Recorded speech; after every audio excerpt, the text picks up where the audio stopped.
Unang tanong, ano ang ginawa ng US sa Iran? Noong June 21, 2025, 125 US aircraft ang sabay-sabay na umatake sa 3 nuclear sites sa Iran. Ang mga ito ay Fordow, Natanz, Isfahan. Sino ang nanguna sa atake? Nanguna sa strike ang 6 na B-2 Spirit stealth bombers. Ito yung mga eroplano na sobrang tahimik, hindi agad kita sa radar, at kayang magdala ng malalaking bomba. Galing sila sa Whiteman Air Force Base sa Missouri, USA.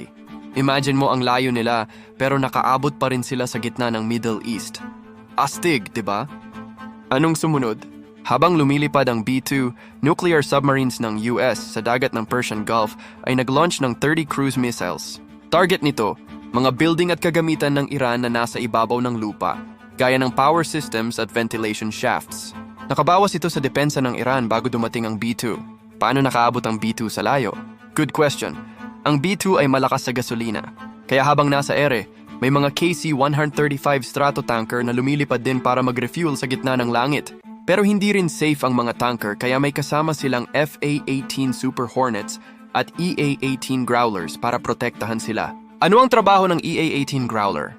Ang EA-18 Growler ay parang techie na bodyguard. Gumagamit ito ng electronic jamming para guluhin ang radars at communication ng Iran. So kahit may defense system ang Iran, nalilito ito at hindi makita ang mga B-2. Anong klaseng bomba ang dala ng B-2? Ito ang exciting part.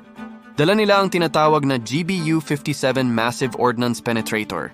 Timbang, 30,000 pounds, parang 2 school buses. Kayang bumutas ng hanggang 200 feet sa ilalim ng lupa. Ginagamit para sirain ang mga sobrang lalim na bunker. May GPS at guidance fins para siguradong tama sa target kahit walang engine ang bomba. Bakit kailangan ng ganitong bomba? Kasi ang mga nuclear sites ng Iran, gaya ng Fordow, ay nakabaon sa ilalim ng lupa at napalibutan ng makapal na konkreto. Sinubukan na ng Israel bombahin ito pero hindi tumagos. Pero nung US na ang umatake gamit ang B-2 at GBU-57, tumagos na hanggang ilalim at na-damage ang pinakakritikal na bahagi ng pasilidad. Paano umatras ang B-2? Pagkatapos ng mission, umatras na agad ang mga B-2. Nag-refuel ulit sa ere, this time may kasama ng F-22 Raptor for extra protection. Habang umaalis sila, nagpaputok ang Iran ng missiles, pero nilito ito ng decoys at electronic jamming. Resulta ng mission? Nasira ang ilang key facilities, napahinto ang nuclear program operations. Malaking blow ito sa capability ng Iran. Summary: B-2 Shrine parang ghost sa langit, tahimik pero deadly. Cruise missiles, pambungad na suntok. KC-135, plus escorts, CR, supply at protection.